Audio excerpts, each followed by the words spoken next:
Once there was a little girl called Little Red Riding Hood, for always did she wear her red riding hood. Now, her mother had made her a suit of clothing for her to wear, and this suit of clothing had been made completely out of metal. Her mother then went away to stay alone in a little cottage in the woods, and told the girl, "Only when you have worn out this suit of clothing shall you come and visit me." So the girl, nodding solemnly, bade her mother good-bye, and set to work wearing out her suit of metal clothing. Every day she rubbed herself against the walls of her home, so that the clothing would be worn out sooner. Every day, day by day, without fail, she would rub herself against the walls, till her clothes became thinner and thinner, till she completely wore it out. Elated, she made some bread with butter and wheat cakes for her mother, intending them as gifts, and left her house for her mother's cottage in the woods. Along the way, just as she was about to enter the woods, she encountered a wolf, which asked for some of her cakes and bread. She refused, for it was to be a gift for her mother. Unfazed, the wolf asked if she would be traveling via the road of pins or the road of needles. The young girl replied she would be using the road of pins. Thus, the wolf ran quickly down the road of needles and knocked upon the door to the girl's mother's cottage. "Who is it?" the girl's mother asked. "It is I, your daughter, come to bring you cakes and bread." And when the mother opened the door, the wolf killed her, eating most of her. Some time later, the young girl finally arrived at her mother's cottage. Knocking upon the door, she heard her mother call out in a strange voice, "Who's at the door?" "It is I, your daughter, come to bring you bread and cakes, for I have worn out my clothing of metal, and now come to visit you." "Come in, my daughter, the door is not locked." But the door was locked, and the little girl had to climb in through the little hole at the bottom of the door. Once inside, she noticed that her mother was in bed.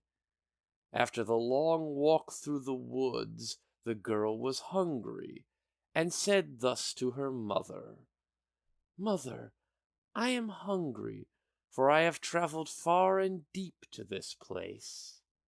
And so the reply was, "There is meat in the cupboard that you may consume to sate your hunger." And as the little girl was about to eat the meat from the cupboard, suddenly a cat jumped onto the cupboard and told the girl, "Do not eat this meat, for this is the meat of your mother, who has been murdered most foul by the wolf that now sleeps in her bed." Thus the little girl told her mother, "Mother, this cat says that it is your meat that I am about to eat." And her mother told her, "Surely this cat is lying, for am I not alive and well, talking to you even now? So throw your stick at the cat, and eat the meat to sate your hunger." So the girl obediently threw her stick at the cat, thus scaring it off before consuming the meat. When she had eaten her fill, She felt thirsty, and told her mother so. "There is a bottle of wine above the fireplace, child. Drink it, and sate your thirst." And as the girl went to the fireplace and picked up the bottle, a bird flew onto the fireplace and chirped, "Little girl, do not drink this wine, for it is the blood of your mother that has been killed by the wolf whom now lies upon the bed." And when the little girl said to her mother, "Mother, there is a bird that says that this bottle of red wine that I am about to drink is your blood, and that you were killed by a wolf whom now lies in your place." And thus came the reply, "Child, am I not alive and well? So is the bird lying. Throw your cloak at it, that you may then drink of the wine in peace, and vanquish your thirst."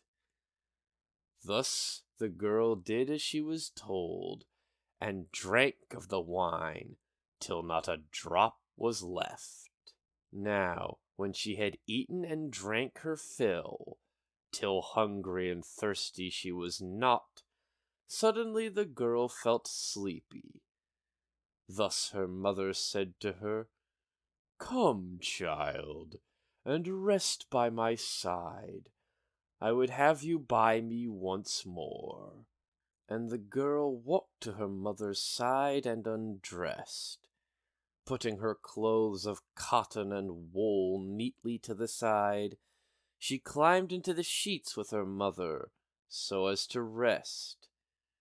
There she saw her mother looking very strange.